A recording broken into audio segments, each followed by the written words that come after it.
ആ മുണ്ടും മാടിക്കുത്തി ഈ വരാന്തയിൽ അവൻ ഇപ്പോഴും ഇരിപ്പുണ്ടെന്ന് തോന്നുക. മരിച്ചെന്ന് അങ്ങോട്ട് വിശ്വസിക്കാനേ പറ്റുന്നില്ല. ശിവൻകുട്ടി സാറല്ലേ? അതെ, മനസ്സിലായില്ല. ഞാൻ ഫിലിപ്പോസ്, പാലാരമനയിലെ ബിഷപ്പ് തിരുമേനയുടെ ഒരു കത്ത് കിട്ടിയത് പ്രകാരം വന്നതാ. ടോമിയുടെ? അതെ, ഇത് ടോമിയുടെ അമ്മ, ഇത് പെങ്ങൾ. എന്തിയെ എന്റെ മോൻ? ഈ ജന്മം എനിക്ക് എന്റെ മോനെ കാണാൻ ഞാൻ കരുതിയതല്ല. എന്റെ പ്രാർത്ഥന വിശ്വാംബരം കേട്ടു. എന്റെ മോനെ പിടിച്ചു പറിച്ചോണ്ട് പോവുകയായിരുന്നു. അവനെ ഓർത്തു കരയാത്ത ഒരു ദിവസം പോലും ഇല്ല. കർത്താവ് ഒടുവിൽ അവനെ എനിക്ക് തന്നു.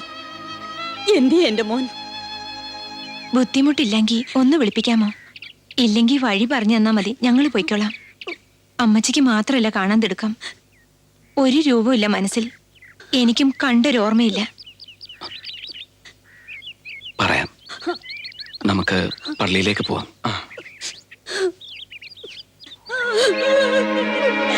എന്റെ മോനെ, എടാ, നിനക്ക് അമ്മച്ചിയെ കാണണ്ടേടാ. എടാ, നിന്റെ അമ്മച്ചി വന്നടാ. എന്റെ മോനെ, എന്റെ മോനെ. എടാ, അമ്മച്ചിയെ ഒന്ന് നോക്കടാ. അപ്പുകുട്ടാ, അങ്ങാടി പോയൊരു ജീപ്പിന് പറയണം. ഞാനിവരെ പാലക്കാട് വരെ കൊണ്ടാക്കിട്ട് വരാം. ശരി അമ്മച്ചി. അമ്മച്ചി. മോനെ.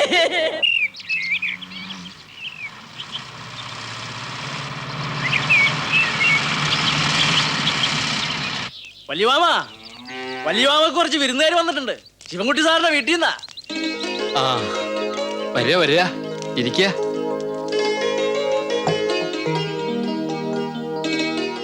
ശിവൻകുട്ടി എവിടെ? അല്ല, സാറ് പാലക്കാട്ടറ്റം പോയിരിക്കുക.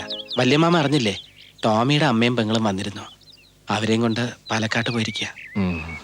ആ, വരുന്ന കാര്യത്തിന് പിന്നെന്തേ ഒരു മുന്നറിയിപ്പും ഇല്ലാണ്ട്? അവന്റെ കത്ത് കിട്ടിയ വിവരങ്ങൾ അറിഞ്ഞപ്പോ ഇവിടുത്തെ ഉദ്യോഗം മതിയാക്കി അങ്ങ് പോന്നോളൂ എന്ന് എഴുതാൻ ഒരുങ്ങിയതാ. അവൻ ഇങ്ങനെ ഈ മലമൂട്ടി കിടന്ന് നരകിച്ച് ചെലവിനുണ്ടാക്കേണ്ട കാര്യമൊന്നും ദൈവം സഹായിച്ച് ഇപ്പൊ ഞങ്ങളുടെ തറവാട്ടിനില്ല. ഇത് ശിവന്റെ പെങ്ങളും അളിയനുമാ. ഇവരങ്ങ് ദുബായിലാ. കഴിഞ്ഞ ആഴ്ചയാ വന്നത്. 2 ആഴ്ചത്തെ അവധിയെ ഞങ്ങൾക്കുള്ളൂ. അവന്റെ അമ്മയുടെയും ഇവരുടെയും നിർബന്ധം കൊണ്ടാ ഞാൻ പിന്നെ വന്നു കളയാമെന്ന് വെച്ചത്. ശിവൻ സാറ് അമ്മാവന്റെ കാര്യം എപ്പോഴും പറയും. അങ്ങനെ പറയാൻ വഴിയില്ല. അവന്റെ മട്ടും പ്രകൃതവും എനിക്ക് തീരെ രുചിക്കില്ല. നിങ്ങൾ അറിയോ, മാനവും മര്യാദയുള്ള 3 ജോലി കളഞ്ഞിട്ടാ ഇവിടെ വന്ന് ഈ കൃഷി ഓഫീസറുടെ പണിയെടുക്കണേ. ആദ്യം പോസ്റ്റൽ ഡിപ്പാർട്ട്മെന്റിൽ, പിന്നെ കോളേജ് ലെക്ചറർ, 3ാമത് അതിലും കേമം സബ് ഇൻസ്പെക്ടർ. ട്രെയിനിങ് കഴിഞ്ഞ് പോസ്റ്റിംഗ് നടന്നതിന്റെ 4ാം പക്കം സീനിയർ എസ് ഐക്കിട്ട് അടിയും കൊടുത്തിട്ട് പോന്നു. ഇവന്റെ ഒരു കാര്യത്തിലും ഞാൻ ഇറങ്ങിത്തിരിക്കാറുള്ളതല്ല. പിന്നെ പെങ്ങടെ കരച്ചിലും പിഴിച്ചിലും കണ്ടപ്പോ പോരാന്ന് വെച്ചു. എന്നാ പിന്നെ കാപ്പി എടുക്കാൻ പറയാല്ലേ? രാധേ, കാപ്പി.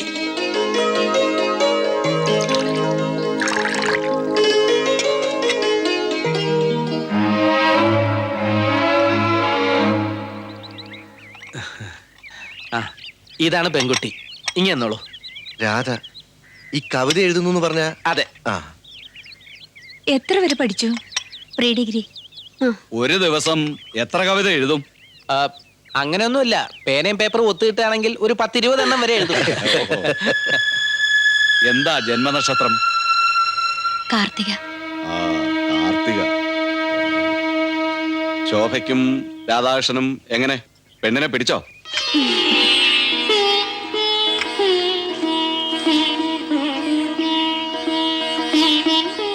അമ്മ തന്നുവിട്ടതാ. കുട്ടിയെ ഇഷ്ടയച്ച കുട്ടിക്ക് തരാൻ വേണ്ടി. അമ്മയ്ക്ക് കാണാൻ കുട്ടിയുടെ ഒരു ഫോട്ടോയും കൂടി തന്നുവിടണം. അല്ല, അത് കൈ നീട്ടി കൊടുക്കൂട്ടി. നാത്തൂന് ആദ്യമായിട്ട് തരണ സമ്മാനല്ലേ?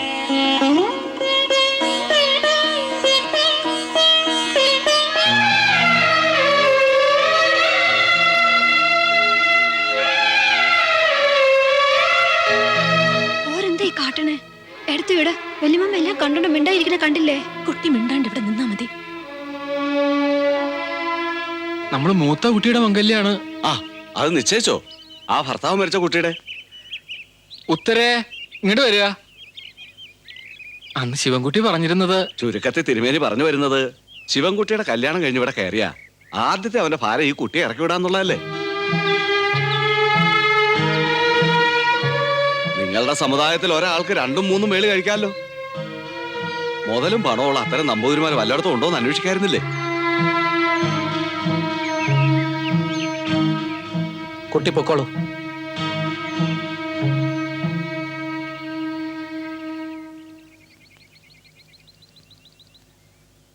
നോക്കട്ടെ. നന്നായിരിക്കണം. ഒക്കെ നല്ലത് തന്നെ എടുത്തേ. പക്ഷെ ഈ അമ്മാവനെ എങ്ങനെ സഹിക്കുമെന്ന് ആലോചിച്ചിട്ടാ.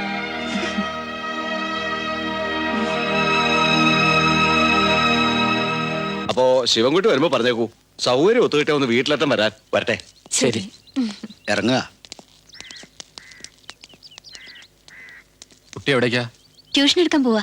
നോക്കൂ, കുട്ടിയെ അവർക്ക് നന്നായി ബോധിച്ചിരിക്കണോ? അല്ല, എങ്ങനെ ഇഷ്ടപ്പെടാണ്ടിരിക്കുക? അത്രയ്ക്ക് ഉഗ്ര അഭിപ്രായല്ലേ ആ തടിയൻ അമ്മാവനോട് ഞാൻ തട്ടിവിട്ടത്. ഭയങ്കര ബുദ്ധിയാണ്, ഭക്തിയാണ്, കവയത്രിയാണ്.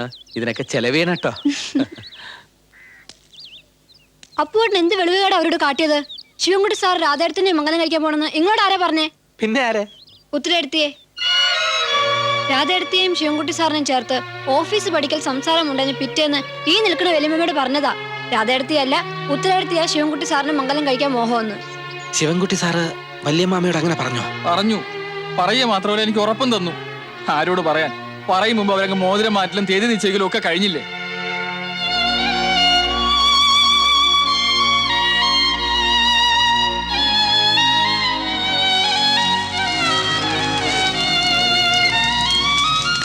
ശിവൻകുട്ടി സാറിനെങ്കിൽ എന്നോടൊരു വാക്ക് പറയായിരുന്നു. കേസെന്നും കോടതിയെന്നും വക്കീലെന്നും പറഞ്ഞ് 7 നേരം ഇവിടെ കയറി ഇറങ്ങി നടക്കണ എന്നോട് പുത്തൻ വേളിക്കാരി ഒന്ന് സൂചിപ്പിച്ചാൽ മാന ഒടിഞ്ഞു വീഴുന്ന തമ്പുരാട്ടിയും കരുതി. അത് പറഞ്ഞാൽ പിന്നെ എന്നെ ഇതിനിടയ്ക്കിട്ട് കുരങ്ങ് എളിപ്പിക്കാൻ പറ്റില്ലല്ലോ. എനിക്കൊന്നും മനസ്സിലാവണില്ല അപ്പുക്കുട്ട. ആ തമാശ ഒന്നുകൂടി കെട്ടി ചിരിക്കാനാവും. പറയാം. തമ്പുരാട്ടി എനിക്ക് മംഗലം കഴിക്കാൻ ഇഷ്ടമാണെന്ന് നേരിട്ട് പറയാനുള്ള മടി കൊണ്ട് ഞാൻ ശിവൻകുട്ടി സാറിനോട് പറഞ്ഞു. ആ കാര്യം തമ്പുരാട്ടിയോട് പറയാമെന്ന് സാർ എനിക്ക് വാക്കുണ്ട്. ഇഷ്ടമല്ലെങ്കിൽ അത് വെട്ടി തുറന്ന് എന്നോട് പറയാമായിരുന്നു. മുഖമടച്ചൊരാട്ട് തരാമായിരുന്നു. അതിന് പകരം നിങ്ങൾ രണ്ടുപേരും കൂടി എന്നെ ഒരു കോമാളിയാക്കി മാറ്റി. അടുത്ത കാലത്താണോ നിങ്ങൾ തമ്മിൽ മാറ്റക്കച്ചവടത്തിന്റെ വാക്കുറപ്പിച്ചത്? മാറ്റക്കച്ചവടോ? പറയൂ, എന്നാണ് നിങ്ങൾ തമ്മിൽ ഇത് സംസാരിച്ചത്? കൃത്യമായിട്ട് പറഞ്ഞാൽ തിരുവാതിരയുടെ അന്ന്. അതിലും കൃത്യമായിട്ട് പറഞ്ഞാൽ തുലാമഴ പെയ്തു തുടങ്ങിയ ആ രാത്രിക്ക് ശേഷം. എന്തിനാ അപ്പക്കുട്ടനായി ഒളിക്കുന്നത്? ഇത്രയുമൊക്കെ തമ്മിൽ പറഞ്ഞ സ്ഥിതിക്ക് ആ രാത്രിയുടെ വിശേഷം വിശദമായിട്ട് പറഞ്ഞു തന്നിട്ടുണ്ടാവുമല്ലോ. ആ കാര്യം പറഞ്ഞില്ലെങ്കിൽ കേട്ടോളൂ. പ്ലാപ്പള്ളി തിരുമേനിയുടെ കൂടെ മാത്രമല്ല ഉത്തര കഴിഞ്ഞത്, ശിവൻകുട്ടിയുടെ കൂടെയും കഴിഞ്ഞു. 2 പുരുഷന്മാരുടെ കൂടെ കഴിഞ്ഞ കഥകൾ അറിഞ്ഞിട്ടും മൂന്നാമനാകാനുള്ള വിശാല മനസ്സ് അപ്പുക്കുട്ടൻ നായർക്കുണ്ടല്ലേ. നല്ലത്, നന്ദി. അതും നാട്ടുകാരറിഞ്ഞു മംഗലം കഴിക്കാൻ.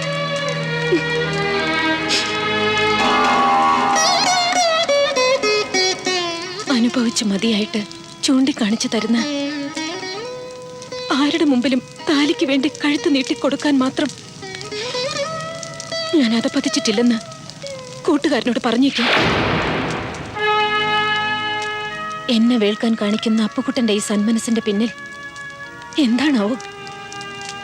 അനുജത്തി രാധയെ കൂട്ടുകാരന് മംഗലം കഴിക്കാൻ തടസ്സം ഒഴിവാക്കി കൊടുക്കാനാണോ? അതോ ഇനിയും ഒരു പുതിയ ഊഴക്കാരൻ വരുന്നത് വരെ നിങ്ങൾക്കും കൂടെ കഴിയാന്ന് കരുതി? നിർത്തമ്പുരാട്ടി, എല്ലാവരെയും കാണുന്ന കണ്ണുകൊണ്ട് അപ്പുക്കുട്ടൻ നേരെ കാണരുത്. മറന്നു കാണും. ലാപ്പള്ളിയില്ലത്തെ ചാവാറായ കിഴവന്റെ മുറിയിൽ നിന്നും പാതിര കഴിഞ്ഞ് കരഞ്ഞുകൊണ്ട് ഇറങ്ങി വരുന്ന നിങ്ങളെ ഇടനാഴിയിലും വാതിൽപ്പടിയിലും വെച്ച് ഞാൻ കണ്ടുമുട്ടിയിട്ടുണ്ട്. ആണും പെണ്ണും കെട്ട കിഴവൻ നമ്പൂരിയോടൊപ്പം വീർപ്പ് മുട്ടി കഴിഞ്ഞിരുന്ന നിങ്ങളുടെ ദേഹത്ത് അന്ന് ഞാനൊന്ന് തൊട്ടിരുന്നെങ്കിൽ നിങ്ങൾ എന്തിനും സമ്മതം മൂളിയത്. നിങ്ങളുടെ സ്വഭാവദൂഷ്യം കൊണ്ടൊന്നല്ല, അന്നത്തെ നിങ്ങളുടെ അവസ്ഥ അതായിരുന്നു. അന്ന് ഞാനൊന്നും ചെയ്യാഞ്ഞത് ആ തിരുമേനിയെ പോലെ കഴിവ് കെട്ടവനായതുകൊണ്ടല്ല. എന്റെ മനസ്സിൽ നിങ്ങൾക്കുള്ള സ്ഥാനം അതൊന്നുമായിരുന്നില്ല. അതാർക്കും മനസ്സിലാവില്ല. ആർക്കും